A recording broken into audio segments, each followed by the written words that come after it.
Welcome to History Comes Alive, the podcast that takes you on a deep dive into a new historical topic every episode. Join us as we explore the nuances of historical events you probably didn't learn about in school. Here's your host, Jeff Nichols.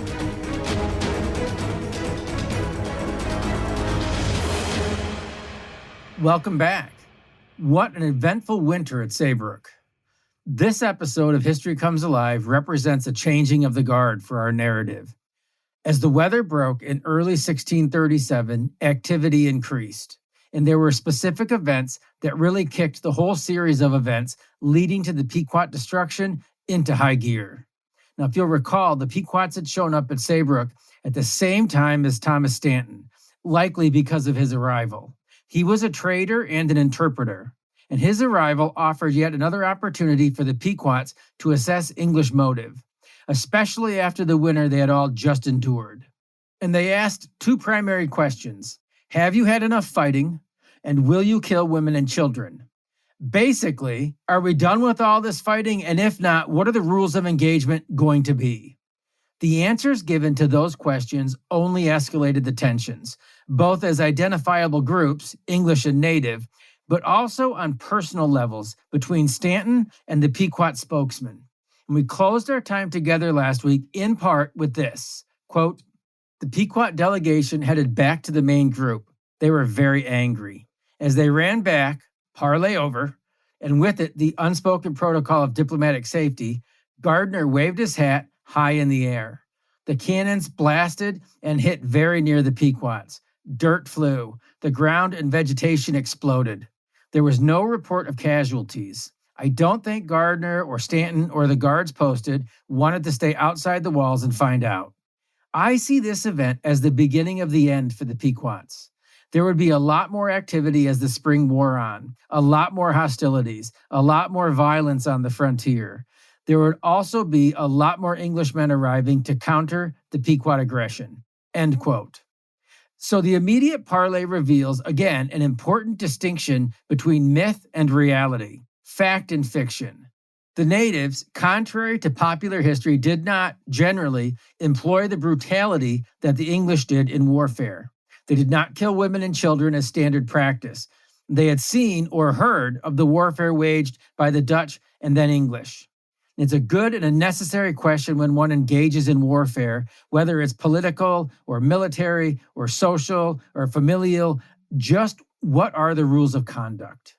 And Francis Jennings summed up this episode quite nicely. In fact, he summed up a lot of history, whether English or otherwise, when he wrote, quote, "So many myths have circulated about savage warfare that the civilized European origin of war against non-combatants needs to be explicitly recognized. Armed conquest in New England was a special, though not unique, variant of 17th century war, closely resembling the procedures followed by the English in Ireland in the 16th and 17th centuries. In these lands, the English, Puritan and Royalist alike, held the simple view that the natives were outside the law of moral obligation. On this assumption, they fought by means that would have been thought dishonorable, even in that day, in war between civilized peoples. 4 of their usages transferred from Scotland and Ireland to America, profoundly affected the whole process of European Indian acculturation. 1, a deliberate policy of inciting competition between natives in order by division to maintain control. 2, a disregard for pledges and promises to natives, no matter how solemnly made. 3, the introduction of total exterminatory war against some communities of natives in order to terrorize others. And 4, a highly developed propaganda of falsification to justify all acts and policies of the conquerors whatsoever. The net effect of all of these policies in America has been the myth of the Indian menace, the depiction of the Indian as a ferocious wild creature, possessed of an alternately demonic and bestial nature that had to be exterminated to make humanity safe. No Indian people has suffered more from this myth, either in its own time or in the historical records, than the Pequots." End quote. That's a strong statement, and we're going to spend some time today fleshing that statement out.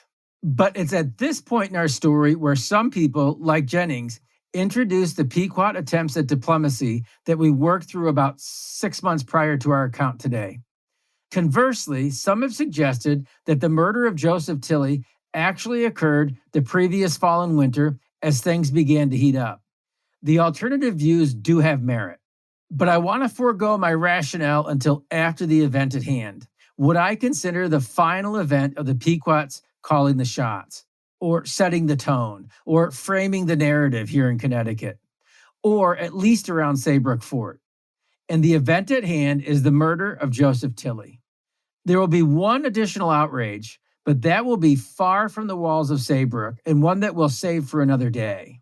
But for now, let's look at Joseph Tilley, and then we can circle back and work through why I tie his murder to the spring of 1637 and why I believe by 1637 the Pequots had moved past the idea of diplomacy for several months.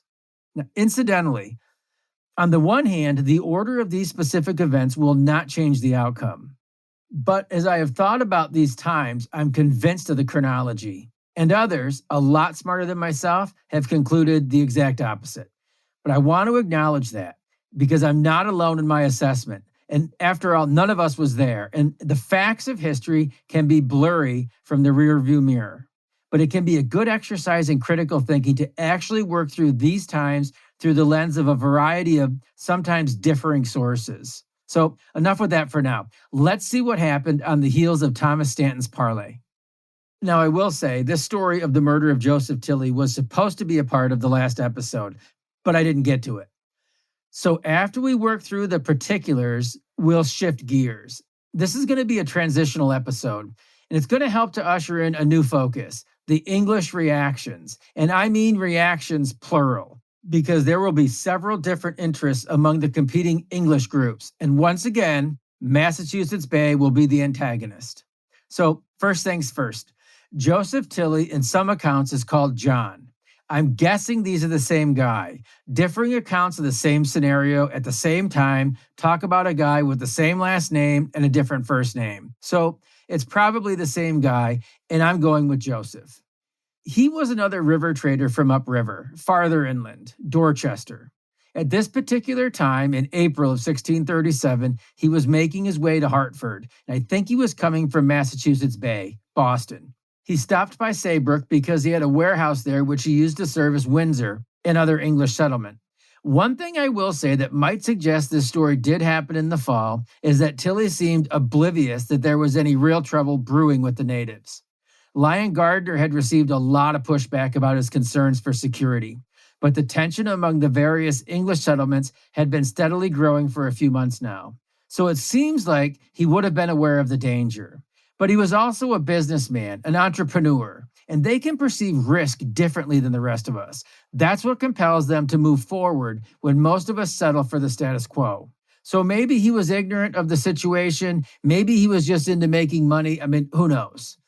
But by the time he did arrive in Saybrook, he found a public notice that had been posted by Lyon Gardner after the Matthew Mitchell expedition that had been attacked.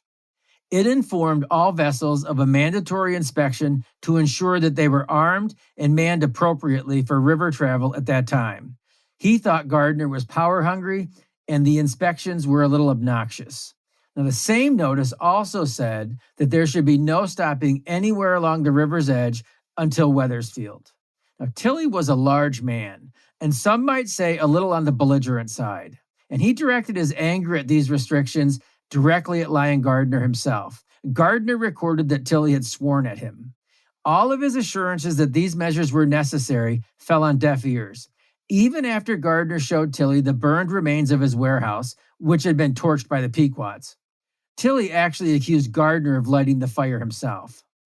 He must have been angry believing that he lost his inventory, but at Gardner's own risk and trouble, he had salvaged the inventory and stored it safely inside the fort. But even this did not convince Tilley of the danger. He was not going to be prevented from doing his business. So at this point, I have a couple of questions, right? I mean, these are questions not just for here, but for life in general. Questions that I want to ask other people sometimes, and questions, frankly, I even want to ask myself in hindsight. Why do people ignore experts? Why do they defy experience in exchange for self-fulfillment? I'm not asking Why don't people challenge the logic of an idea or a belief? Why don't they have debate? I'm not asking why do people fail to obey without question, but why do people in unique or chaotic times fail to consider an expert's advice? One who's been there, trained. Lion Gardner had had a much more intimate experience the past winter at Saybrook. He had seen firsthand the trouble the Pequots had made. He had been there recently when they had upped the ante with rhetoric, when the talks had gone so poorly that they ended with not-so-veiled threats and a couple of cannon volleys for dramatic effect. Oftentimes, we ignore the experts who are not in line with our own goals or opinions. We tend to find our own experts, the ones who agree with our preconceived notions, our pre-digested thoughts or opinions. Why do people fail to recognize their own personal danger? Why do people believe that they're the exception? I mean, that's the real question, isn't it? That's the real peculiarity to me. People always believe themselves to be the exception. Whether it's some sort of illness or some game of chance or some disagreement, a little bit of rule bending, it always seems like there's at least one person who takes the attitude of, oh, no, you don't understand. It's me. I'm going to be okay. I'll be the one that defies the odds. I'll break the rules and the laws of physics, and I'll be okay. You worry too much about those things. Or in hindsight, someone will say, I can't believe so-and-so died. And my thought is, well, he was engaged in deadly, dangerous activity. I mean, why are you surprised? Why the disbelief? Is that attitude arrogance? Is it stupidity? Is it inflated ego? I mean, I don't know. Maybe Tilley was all three of those. At any rate, Joseph Tilley was that guy in the group, and he proceeded to work his way upriver. And he and one of his men went duck hunting about 3 miles upriver from Saybrook. Have you noticed throughout this narrative that hunting seems to have been a dangerous undertaking? I mean, they all needed food, but they all seemed to go hunting at the wrong time or in the wrong place. So at any rate, as he and his companion made their way farther from the safety of the fort, they were being watched as patiently as the previous parties had been, stalked. And when Tilley fired his gun, it was essentially all over. The natives attacked. They waited until he was most vulnerable, not because they could not have taken him sooner, but again to spare their own lives in the process. They were very patient. It's ironic when you think about it. He did not heed the danger. He did not respect protocol. He did not respect Lion Gardner. He did not respect the Pequots. And yet they, those in firm control, respected the minimal threat that he posed to their superior force. There's a whole lesson in there about respecting your opponent, isn't there? Never underestimate them. Never overestimate your own ability or security. Well, Tilley's friend was killed right there. And as it turns out, he was the lucky one, because his captors took him back to within sight of Saybrook, and there they tortured him for 3 days. And if he was able to rationalize at this time, I mean, I'm not sure with all of the torment that he went through if he was, but I wonder if he thought about his arguments and his protestations with Gardner. I wonder what Lion Gardner thought bearing witness to the carnage. I wonder what all of Saybrook thought. I wonder what the terrain was like in the spot that they chose to humiliate and butcher the outspoken traitor. I mean, why not fire the cannons at that group like they had before? John Winthrop recorded what happened next from the diaries of both John Underhill and John Hull. The abuse inflicted on Tilley must have been some sort of vision, because as Winthrop recorded, quote, they tied him to a stake, filleted his skin off, presumably in strips, but did not remove, put hot embers between his flesh and the skin, cut off his fingers and toes to make hat bands of them, end quote. I guess he was not the exception after all. He defied the rationale. He defied reasonable protocols under the circumstances that Lion Gardner had put in place, and he paid the ultimate price. If you notice, I didn't ask the question of the sounds that must have been heard coming from the big man's mouth. That's because there were none. John Underhill recorded that in all of the torture, Tilley never cried out. He uttered not a whimper. And his captors were so impressed with that they finally killed him outright after 3 days. It seems like when I was reading the account, there was almost a measure of pride in the memoirs of Winthrop about the stoic nature of Tilley during the torture. Although he did show some moxie and grit, it really was a foolish thing to have done. I tend to lean toward the apparent attitude of Lion Gardner in all of this, the ignored expert. He dubbed the spot Tilley's Folly. And with this incident, things really began to heat up. And as a quick side note, I wanted to work through, like I said before, why I placed Tilley's death here in the spring of 1637 and not late 1636, as well as placing the Pequot attempts at diplomacy in 1636 and not here in the spring of 1637. Both situations are placed in both time periods, depending on the source. According to William Hubbard, you remember the Puritan historian that was writing at the time of these events, the Narragansett Treaty with the English was signed in November of 1636. The Roger Williams diplomatic intervention happened earlier that summer. By Roger Williams' own accounts, this diplomatic mission to Connecticut was the time when he had to answer for bad English behavior and also compete with the Pequot diplomats. And that account is included in Winthrop's history. This is the same history that recorded Mayantonomi probably did not understand the treaty that he signed in November of that year. If you recall, the magistrate sent him away with the promise that Roger Williams would come to them and explain it later. I mean, I think that was a crock of shit, frankly. The deal was not a good deal for the Narragansetts. But that actual treaty disappeared, like the notes from Saybrook Conference and the exaggerations that occurred over the Stone and Oldham affairs. It's about as coincidental as the same William Hubbard basically writing the success of Roger Williams out of the diplomatic narrative because he was banned from Massachusetts Bay, or the erroneous charge that the Narragansetts basically begged for an alliance with the English, a claim that's easily disputed and dismissed upon further inquiry, or the misinformation that made its way back to England about so many of these events. I mean, are you seeing a pattern here as we develop this? This is important. Hold that thought, but we're seeing a pattern of deception. We'll get back to that concept in just a few minutes. But remember, we defined diplomacy a few weeks ago. Well, we allowed Ambrose Bierce to define diplomacy as the art of lying for one's country, committing deception on purpose.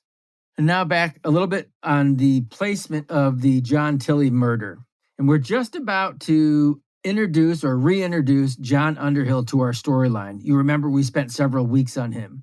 So I want to read this quote from Francis Jennings from the book, The Invasion of America. It's a good book. I've used this book a lot as a resource, and he places Tilley's arrival a little bit differently than me, and he gives his explanation. I wanted to read this and then again continue to work through why I placed Tilley's death in 1637. So, from Francis Jennings, The Invasion of America, again, a book that I like, Jennings says this, quote, Gardner's version is wholly erroneous about the time of Underhill's arrival in the fort. He placed it 2 days after the killing of one John Tilley, which occurred, according to Winthrop, about the middle of October, 1636. And then he has a bibliographic note. Some of the confusions and contradictions in the texts pertaining to the Fort Saybrook incidents probably derive from the prolonged litigation between Massachusetts and Connecticut over rights of jurisdiction and property in the Pequot territory. Mason and Gardner wrote their manuscript accounts several decades after the events, at times when both were under Connecticut's jurisdiction and in the midst of contention over rights of conquest. Thus, the accounts became something more than the reminiscence of old soldiers. They were important evidence in the legal diplomatic proceedings. Gardner was solicited to write by Mason and Mason by the Connecticut General Court. Both accounts seem to have been trimmed to the dimensions of Connecticut's case. End quote.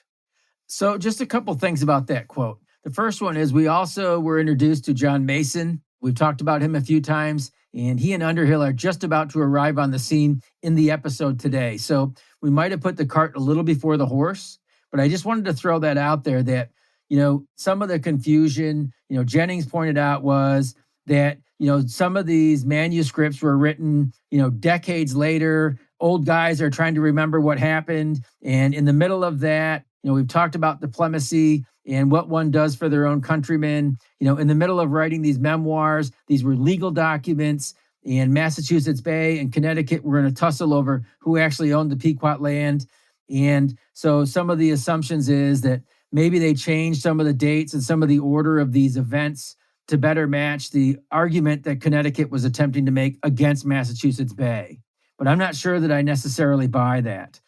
Gardner has proven to be a lot more honest, a lot more thorough, oftentimes than we see in John Winthrop and the magistrates in Massachusetts Bay.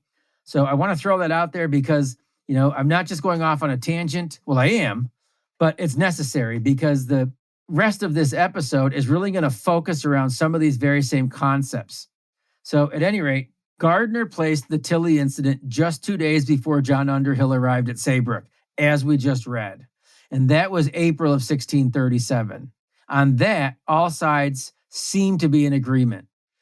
So as much as Jennings' argument does seem plausible, very much so, I still think that Lyon Gardner and John Underhill were less likely to fudge the facts. They were more likely to know the facts because they were the guys that were there. Also, John Underhill seemed to comment about Joseph Tilley's death with a measure of intimacy about the details. If he had arrived 6 months after the event, I'm not so sure he would have singled out those details. It would have been a long winter, and yet he made mention of Joseph Tilley. It seems to me that this was news that he heard because it was still so fresh in everybody's mind when he arrived at Saybrook. Does that make sense? So I certainly make no claim to a monopoly on the chronology, but these reasonings about these particular men in contrast to John Winthrop, who had quite a track record of recording events that worked to his advantage, while offering little to no substantiating records. It was the same with his own countrymen, Roger Williams, Governor Vane, Stephen Wheelwright, Anne Hutchinson, whose abuse, you'll recall, was happening at the exact same time as Saybrook's siege. The two situations paralleled each other. Does that all make sense? Did I lose you? You see why I try to develop this series in layers. There's a lot of moving parts. And I will say, in their defense and to their credit, the magistrates in Massachusetts Bay were juggling a lot. They were trying to organize and develop a rapidly growing and expanding society. Like all communities in this stage, dissension and perceived outside threats are often dealt with by any means possible. Very Machiavellian. And I didn't just throw that term out there loosely. That's a point that we're going to look at in just a few minutes. So, with Massachusetts Bay a mess right now, with internal struggles and Saybrook under fire, most of Connecticut was moving toward the danger zone, but oblivious. Throughout that winter, they were mostly spared. They simply did not believe the threat. They jeered and mocked. That's what Lyon Gardner said. To quote him, they jeered and mocked him when he requested assistance. That's probably also why they kept arguing with him when he would put up these protocols for safety. But the murder of Joseph Tilley paralleled two other events: the end of winter and a growing concern among the other English settlements.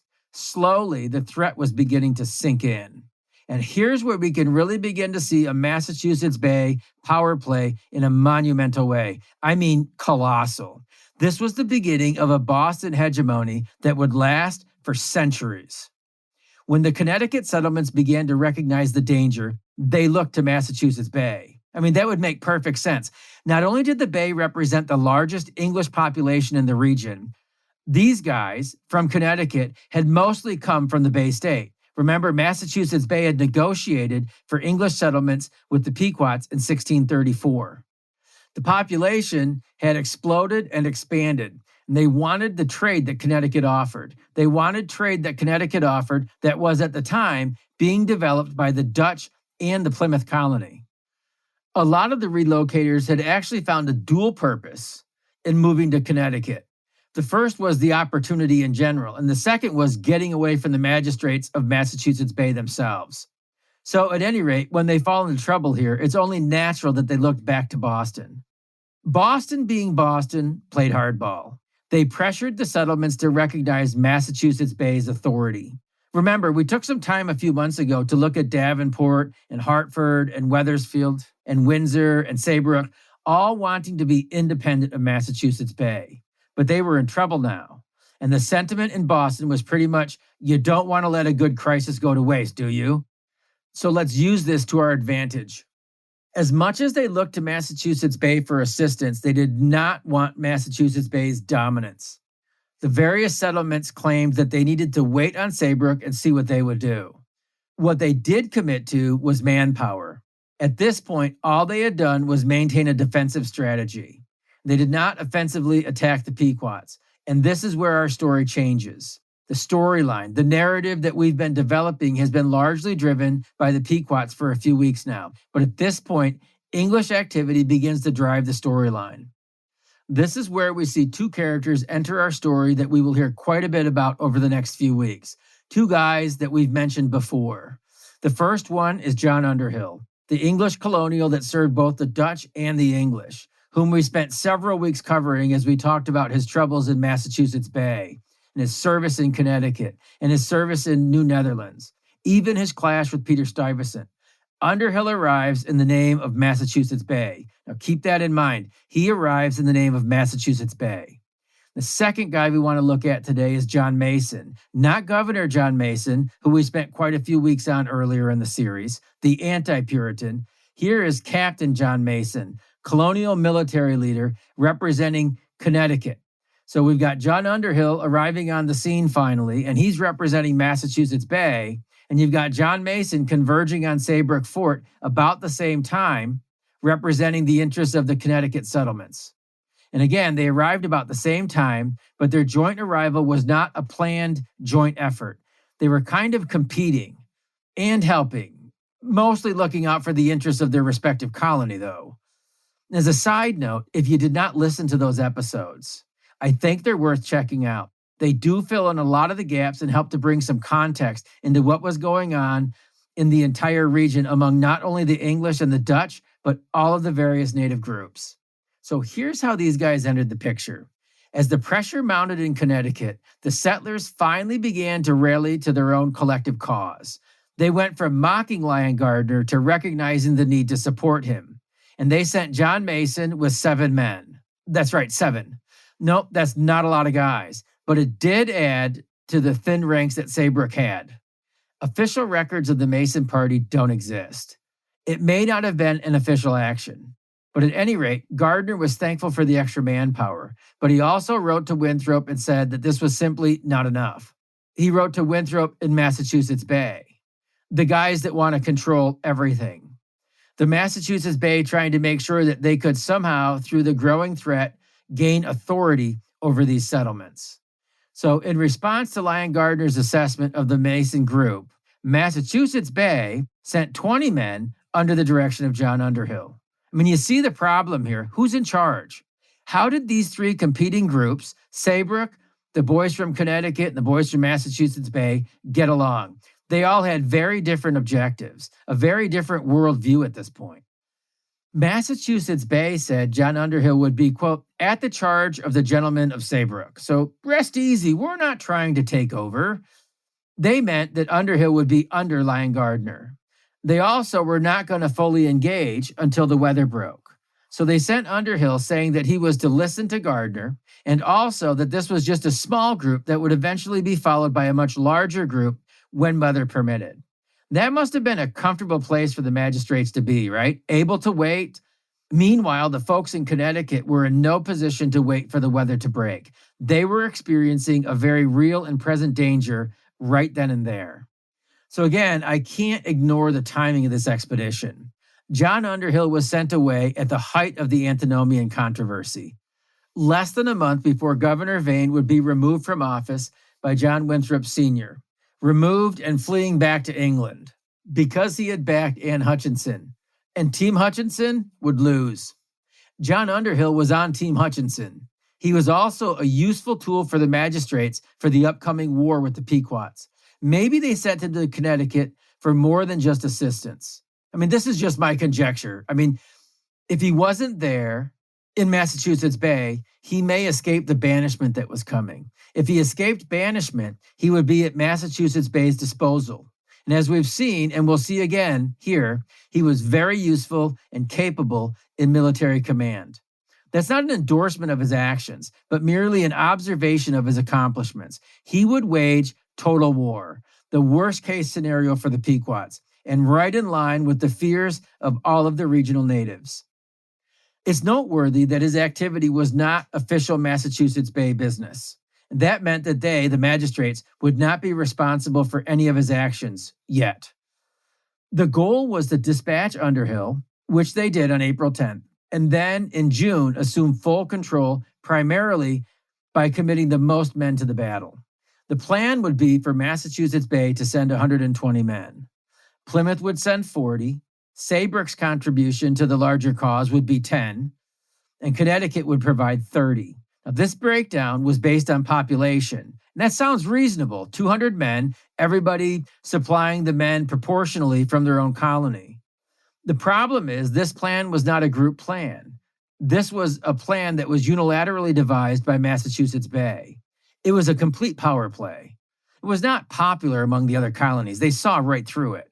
Plymouth simply refused to take part at all. Connecticut did not have the time to wait or to waste, and they abandoned their defensive tactics and moved forward with their own plans to take the fight to the Pequots. These are the conditions that brought all these groups together at Saybrook. Again, what do you think the mood was like inside that fort? An isolated outpost, largely forgotten for 6 months and suddenly visited not by one, but two groups with differing agendas and no real clear-cut hierarchy for leadership.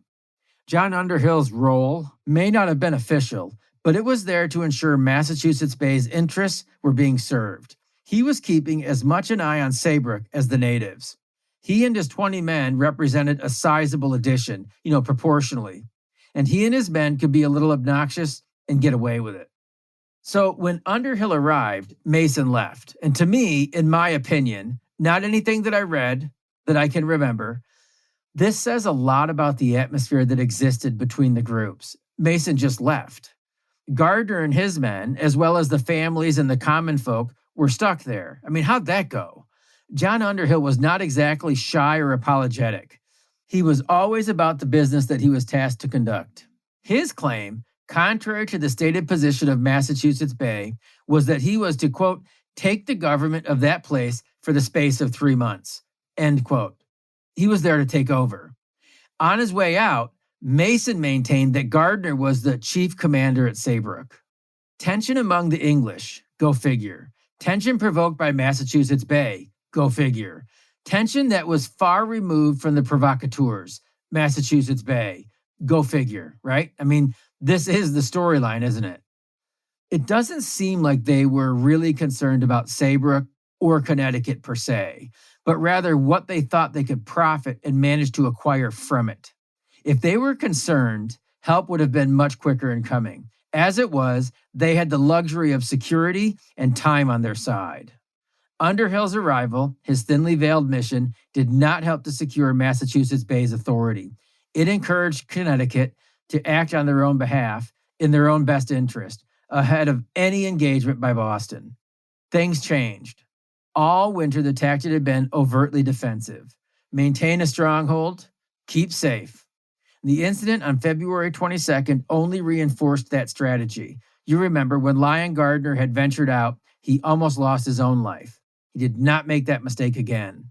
He did not venture out again until Stanton's visit, just days before now. And then right on the heels of that failed parley came Tilley. And now Mason and Underhill. Their approach was still defensive, still in the European tradition. We talked about that a little bit when we covered Miles Standish. The European tactic was to secure a stronghold and to work from there. It's not that they didn't engage offensively. It's more that they were careful about engagement. Work from a stronghold, protect your flank. All these guys were from European theaters, the Netherlands, Spain, Ireland, carrying out what some have said were coordinated massed fire. Underhill was similar, but he did deviate from those tactics and did operate more offensively. As we saw previously, he was not a fort builder. He didn't stockpile supplies and wait. He was a guy who sought the enemy out, and once found, he took full advantage of available opportunity, including nighttime attacks, using fire, surrounding entire villages as they burned, offensive engagements, but still setting himself in a defensive position where possible. Underhill did not prepare a stronghold and wait like Gardner had. He struck fear and terror in his enemies with his indiscriminate killing. But these were not reckless engagements. It's more than just saying these guys were products of European military tactics. They were children intellectually, of greater European influences than that. The whole world was changing. Guy Chet points out, so the next several minutes of this monologue are inspired by Guy Chet, and we're going to have some great quotes by Guy Chet, but some of this is my own personal thoughts as well. I hadn't planned on putting these in the podcast, but as I was preparing my final notes for this, I thought, you know what? I want to add this into this because I found it pretty interesting. So at any rate, these guys represented a generation that combined the best of modern tactics and philosophy. They came from a society driven by religious zeal, the quest for wealth, and growing nationalism. Intellectually, they were children with many parents in European thought. All of these various thoughts were very Machiavellian.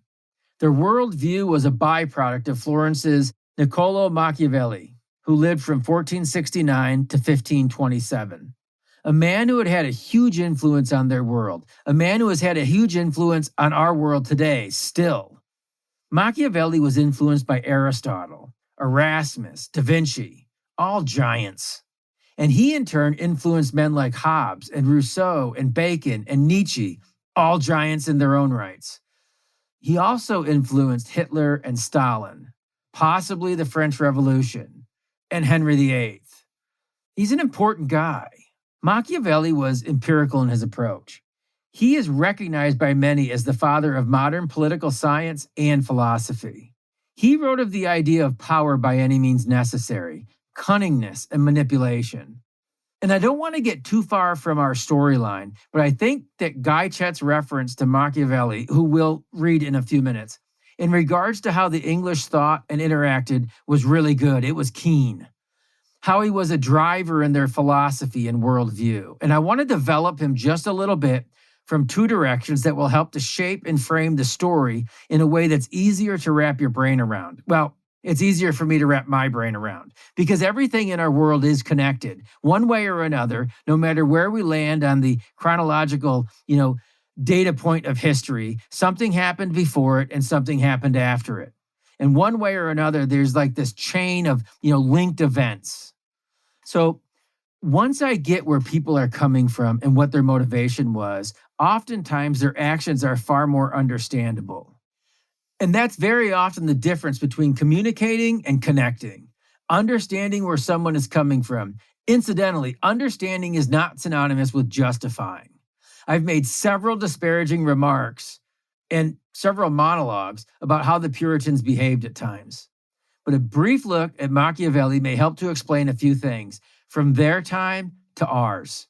Okay, I said two quick angles. It's almost unfair to attempt to qualify Niccolo Machiavelli in just a few paragraphs, but I'm going to do it anyways, so here we go. As pertaining to the English colonials in New England in 1637, there were two works by Machiavelli, two books that had a massive influence on all of Europe. One was political in nature, The Prince, and one was more of a military philosophy, The Art of War. Machiavelli was a statesman in his day, until the Medicis took over Florence and expelled him. And after this, he wrote about power, those who have it, how they get it, how they keep it. Often, the world is not as we see it. It's not as we perceive it to be. And Machiavelli understood this. He studied men that were in power, men that held power. The idea that the best of leaders must be noble and good was, and still is, popular. Machiavelli believed that princes should always seem to be very moral, even if they're not. He wrote in a time when the virtues of nobility were celebrated. We do that today with our politicians, don't we? With our leaders and politicians. We want to hold them up on a pedestal. We want them to be squeaky clean. We want to think that everything that they've done is above board, and they're always looking out for everybody's best interest. But what Machiavelli had seen was that the effective and successful rulers had to be, quote, brutal, calculating, and when necessary, immoral, end quote. How do you like that? He wrote, quote, because people are quick to change their nature when they imagine they can improve their lot, a leader must always be shrewd, end quote. He also said, quote, the fact is that a man who wants to act virtuously in every way necessarily comes to grief among so many who are not virtuous. Therefore, if a prince wants to maintain his rule, he must be prepared not to be virtuous, and to make use of this or not according to need. End quote. So what he's really saying is, if you think you're always going to be as pure as the driven snow, and you're put into a position of power, you're bringing misery upon yourself. I'm not telling you to be lacking in virtue, but I am telling you that you ought to be prepared to act accordingly to any situation. And sometimes your morals and your virtues may go out the window. Machiavelli believed it's better to be feared than loved if you have to choose between the two. To keep order and power, he argued for cruelty over kindness, saying, quote, making an example of one or two offenders is kinder than being too compassionate and allowing disorders to develop into murder and chaos, which affects the whole community, end quote. That's a call at the very least for a strong criminal justice system. Does that sound wicked? Does it sound reasonable? Accurate? I mean, if you let little things go, does society slip into chaos? Isn't one of the functions of government, or one of the functions of a strong leader, a political leader, isn't it to protect the weak and the vulnerable from the strong and the wicked? Do those sentimentalities define our politics today? What he was saying was that the ends justifies the means. Get the job done. Accomplish the intended goal by any means necessary, if you have to. Does that sound about right? I mean, from a practical observation, in our day, all sides appear to pick out the evil of the other and justify their own. Is that right? It seems like this is logical. It seems like everybody everywhere intrinsically operates this way.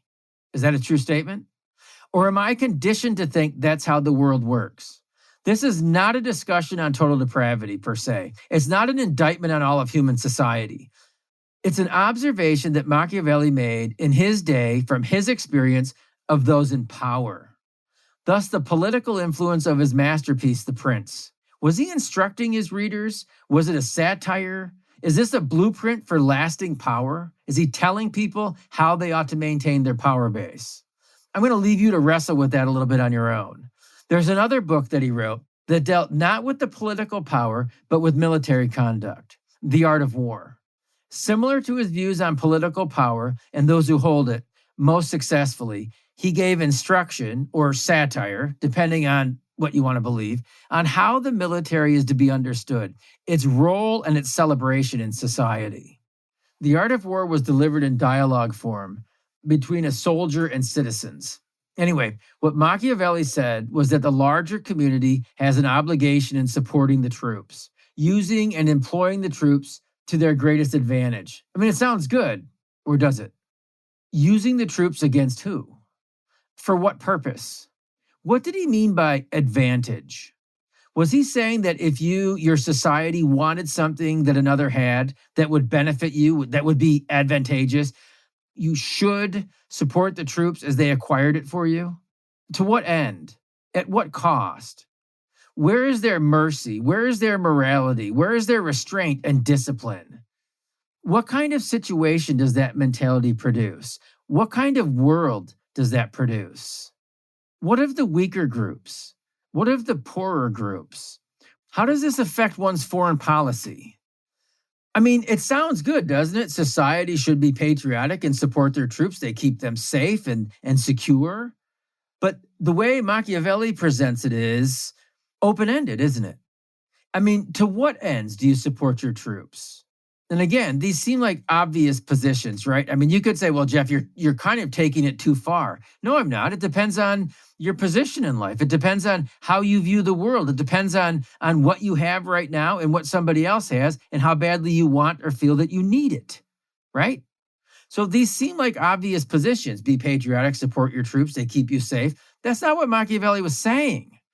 It's what we're used to. We like to create in our heads a reality around our own heroes and representatives that really does not exist. I mean, don't worry. You, our adversaries, other people groups, we all do the same thing, right? We're not unique in that. Well, anyway, back in the day, back in Machiavelli's day, these were not concepts that were popular. They were new. They were feared and they were shunned by both Catholics and Protestants across Europe. And then all those wars came just after Machiavelli's time. And contrary to people's consciences, the philosophy of Machiavelli found its way into European society. By any means possible. The ends justify the means. Deception, lying, cheating, even the murder of one's opponents is understandable, if not acceptable, according to Machiavelli. Again, in the context of a political leader and in the context of the military purpose. He's not talking about ordinary citizens just being willy-nilly. Although you could read into that, couldn't you? You see how this gets slippery? It may seem like this philosophy is common. It might seem universal. It might seem like it should need no introduction, if only to verbalize what everyone already understands. But is that the case? If I take the end of that argument, is that taking it too far? Is that too extreme? Can you see how someone could do that? Can you think about historical examples where people have done that? I mean, this is certainly the mindset and the worldview that the English brought with them from Europe. That's why we can celebrate. That's why they celebrated their leaders. They collectively had an agenda and celebrated those that delivered. And likewise, those in control were often ruthless. They claimed a sanctimony that oftentimes does not hold up to scrutiny outside of their own group. Machiavelli said that a defeated enemy, quote, must either be caressed or annihilated, end quote. What does that mean? Let's develop that a little. A defeated enemy, quote, must either be caressed or annihilated, end quote. Failing to do either leaves an enemy able to recover. Machiavelli said, whoever believes that great advancement and new benefits make men forget old injuries is mistaken, end quote. Did you get that? He said, quote, whoever believes that great advancement and new benefits make men forget old injuries is mistaken, end quote. That means you stick it to a guy once, even if you attempt to make it up to him in some other way, he's going to remember that you stuck it to him. Louis Fisher, in his book Men in Politics, gives us a great illustration. So let me ask you a couple of questions first to preface this. What happened to Germany after World War I? How did that turn out for Europe? How did that turn out for the rest of the world? I mean, one could argue that between the German offenses during World War II and the ferocity of the Japanese, that all of the world is still reeling from the broken European colonial period. That's a much bigger discussion, but it really is true, right? I mean, between the Germans and the Japanese, Africa and Asia primarily, they basically demonstrated that the European colonial powers could be beaten. And it wasn't long after World War II that most of these regions saw demands and ultimately achieved their quasi, at least, independence from the colonial powers of Europe. So at any rate, Louis Fisher brings up a good illustration here. Again, what happened to Germany after World War I? Had Germany been annihilated or placated? Had they been punished but not left impoverished with no real ability to reorganize after World War I, maybe the latter conditions for World War II would never have materialized. If Germany had been, as Machiavelli said, caressed or annihilated, maybe their later great advancement and new benefits would have made those German men forget their old injuries. I know it's a simple illustration to a larger, much more complex problem, but political pacifism does not always work. It seems no matter the personality in these latter days, domestic and foreign entanglements often seem to be unavoidable because caressing and annihilation, real carrots and sticks, have been taken off the table. Of this illustration, Louis Fisher said this: Niccolo Machiavelli gives advice in The Prince on how to treat defeated adversaries. They, quote, must either be caressed or annihilated, end quote. The Allies did neither. They could not or did not want to annihilate Germany, and their rough caresses irritated more than they placated. Reparations, the French occupation of the Rhineland, and the Versailles Treaty were symbols to Germans of their inferiority and weapons, therefore, which the reactionaries could use against the Democratic Republic, end quote. So it's in that same vein that we can see some Machiavellian nature in how the English approached the New World. So That was kind of an unplanned tangent. I just wrote that into my notes just before I started recording, but I hope that it was useful because I've been mulling this over for a while. The philosophical ideas put forth by Machiavelli on political power and military function were influential in the lives of English colonials. By any means necessary. The ends justifies the means. Be deceptive for your cause. Lie, murder, right? The flip side is always make yourself look good to those that you need to look good for. Be assured the general population should support the troops as they accomplish the task of advancing your corporate agenda. And remember, the other guy is going to do the same thing. That was the European mindset. That was not necessarily a native mindset. We've seen Massachusetts Bay mistreat their own and enforce uniformity. Demand with threat of banishment or death, conformity. We've seen Massachusetts Bay lie and deceive the natives when they desired what they had. If they could not acquire by just means, they devised unjust means, and almost lockstep proceeded to try to take it. Even before. Remember the kidnappings along the coast? I mean, Squanto was one of them, right? So even before Massachusetts Bay was employing this is something that the English and the Dutch had been employing for a long time in the New World. Thus, the concern of Canonicus just a few weeks ago in our series when he spoke with Roger Williams, when expediency and prudence informed the Narragansetts which side to take. Thus, the confusion of the Pequots for years, and especially lastly on their final visit to Saybrook when they asked if there had been enough fighting, when they asked what the rules of conduct would be. Would women and children be targeted? They had not been raised in a culture so influenced by Machiavelli, and they did not act in as base and unequivocally violent as the Europeans did. And now maybe we understand a little bit more this clash of cultures and why the Indians, they weren't confused in a sense of ignorant. They were trying to figure the Europeans out, and why the Europeans played by a completely different set of rules. So we saw the political games of Massachusetts Bay, and we've considered some of the military philosophy as far as practical engagement, like with Miles Standish and Lyon Gardner and John Underhill. But I think Francis Jennings summed up the change that was introduced to Connecticut with the arrival of John Underhill, which signified the beginning of specific prolonged Massachusetts Bay involvement, both militarily and the culmination politically of their goals, quite succinctly. When he spoke about the English tactics in the New World as not being that much different than tactics they'd already been employing back home. So Gardner and Underhill were cut from the same cloth. They had similar experiences and backgrounds. The differences between them were nuanced. On the backdrop of being defensive all winter, absorbing abuse, either as a tactic or through a lack of support and supplies and men, the entire English response was going to change. And I want to just highlight the fact that even though it looks like they are going to do a complete 180, the tactics of Machiavelli can be seen in both Gardner and Underhill. As Guy Chedd put it, quote, Lyon Gardner personified Machiavelli's 4th and 16th rules of war, which state, quote, it is better to conquer the enemy with famine than iron, in the victory of which fortune may do much more than valor, end quote.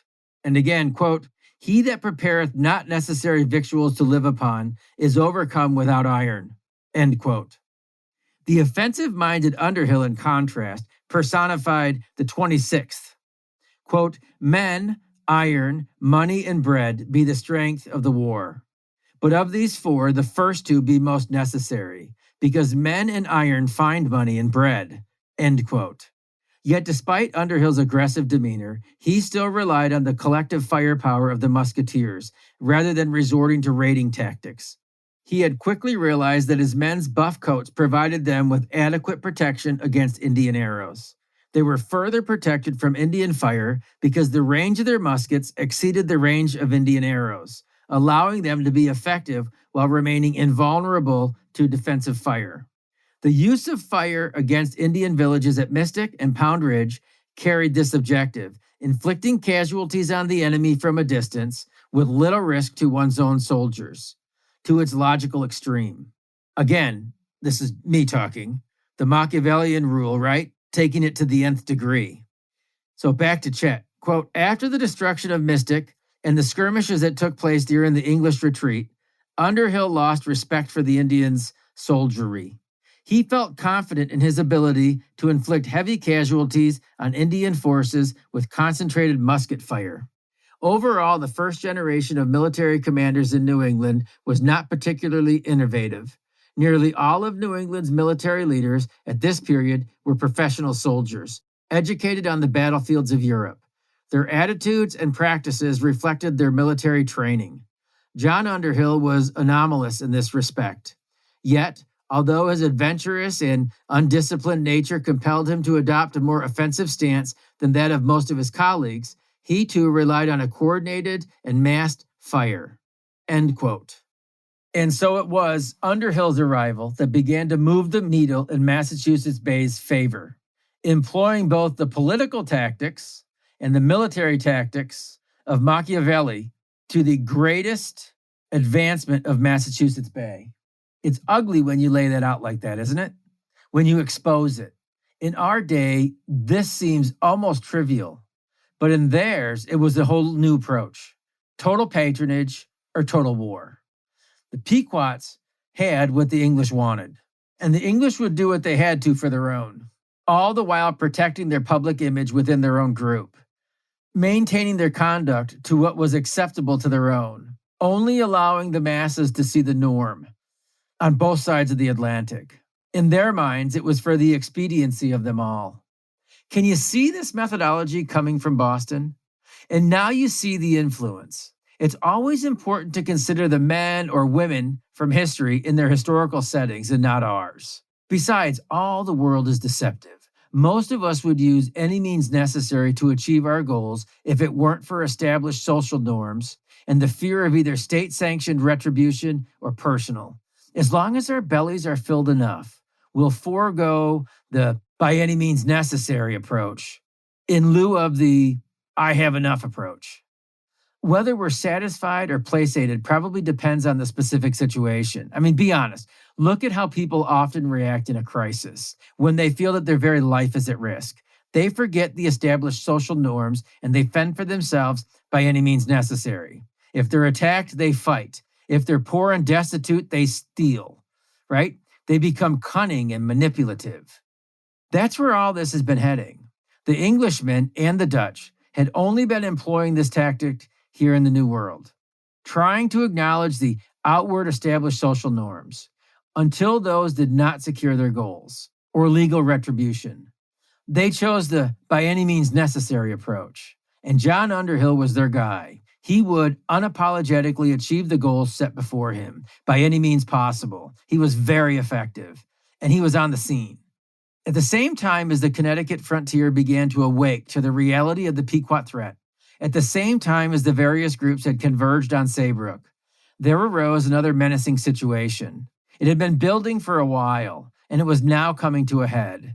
And it was not Saybrook this time. The folks at Wethersfield had provoked a local sachem over land rights, their own expediency. This sachem had taken his grievance to the Pequots. Just what all sides needed right now, another player in the game.